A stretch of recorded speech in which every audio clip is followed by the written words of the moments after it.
Hello, I'm Lucas. This is a bit of lit, and we are going to talk about Book 6 of Paradise Lost, which is a wild chapter where Raphael details the account of the war waged by Satan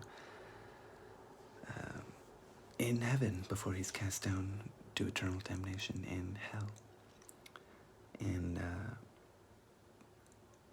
yeah, I'm not too much a fan of this chapter, this book, because I'm not really into action. But it is a doozy. It is chock full of beautiful language about a horrifying event. I think he handles it with the gravity that it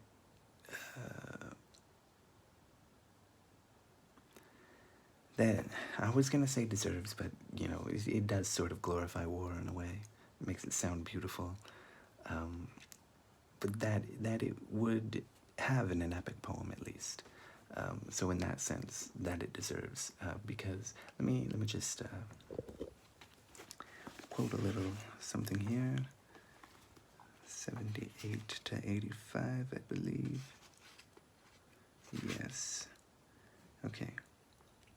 At last, far in the horizon to the north appeared from skirt to skirt a fiery region, stretched in battailous aspect and nearer view, bristled with upright beams innumerable of rigid spears and helmets thronged, and shields various with boastful argument portrayed.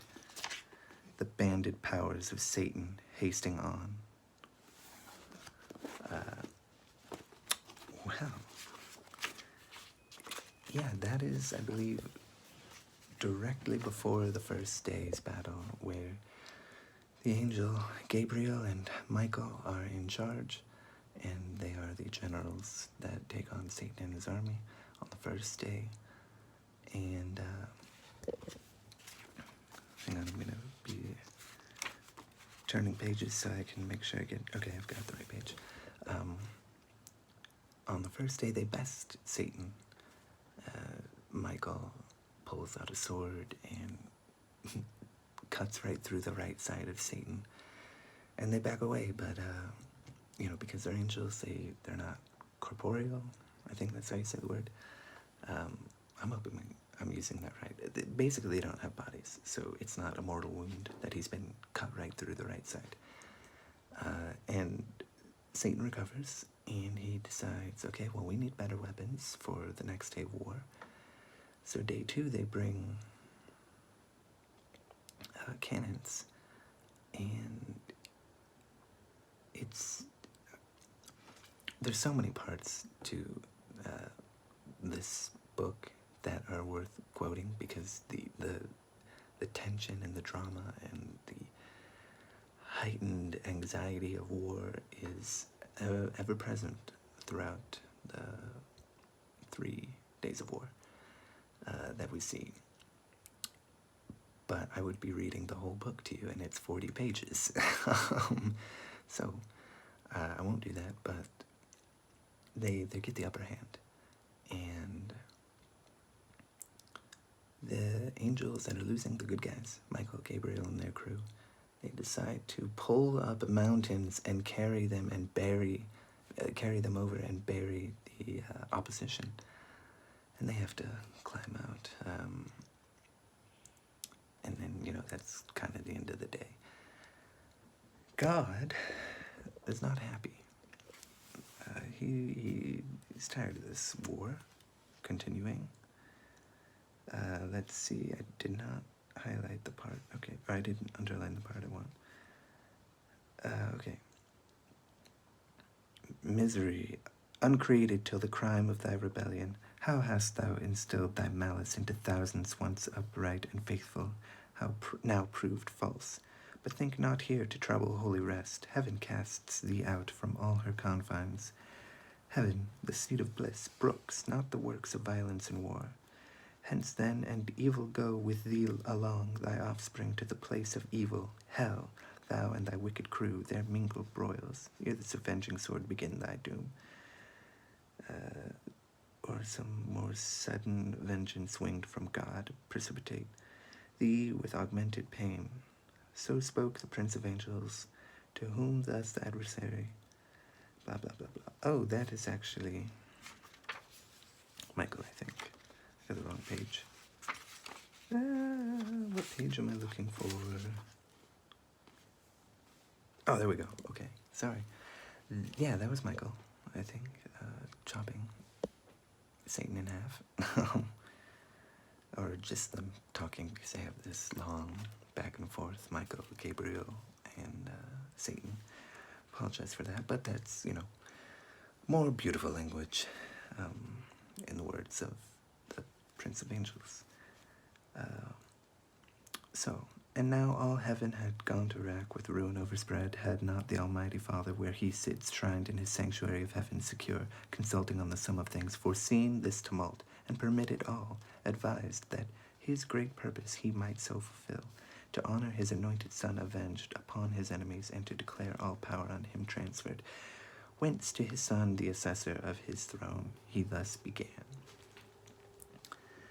Effulgence of my glory, Son, beloved Son, in whose face invisible is beheld visibly what by deity I am, and in whose hand what by decree I do. Second omnipotence. 2 days are past, 2 days as we compute the days of heaven, since Michael and his powers went forth to tame these disobedient. Sore hath been their fight, as likeliest was, when 2 such foes met armed, for to themselves I left them, and thou knowest, equal in their creation they were formed, save what sin hath impaired, which yet hath wrought insensibly, for I suspend their doom. Whence in perpetual fight they needs must last endless, and no solution will be found. War wearied hath performed what war can do, and to disordered rage let loose the reins with mountains as with weapons armed, which makes wild work in heaven, and dangerous to the main. 2 days are therefore past, the 3rd is thine. So he sends his Son, who, to handle the 3rd day, which I'm sure there's a Trinity thing you could make a point about there. The Son of God going on the 3rd day to handle business. But yeah, he rides a chariot, he circles around them, and they fall in a hole and go to hell. And then Raphael ends the story and says, "It could happen to you." And yeah, I quoted a little bit more than I wanted to. Certainly the second part, it was still great language and beautiful language. But it occurred to me while I was reading this that I was confused yesterday about God's motives. I still am. I guess he's sort of a hands-off guy in Paradise Lost. But, I guess he just wants, like I said, he wants to be hands-off and he lets things go on. He could have just let war wage forever, I suppose, because they're so evenly matched. And they can't really be killed, it seems. But the Son of God is all-powerful. And so he handles it effortlessly. And I realized that he must have created his Son, which made Satan overreact and act out in this horrible way, which he would have seen coming, and he created himself again, which is weird in Paradise Lost, but because he's so hands-off, he knew this would happen, but he also created the Son so that he could take care of this, because he knew that no matter what, eventually, even though Satan was content, this is my thinking now, God would have known in Paradise Lost, again, I don't want to make it seem like I'm taking this as actual theology. I know it's not, as it was pointed out to me on my last episode. Thank you for that comment.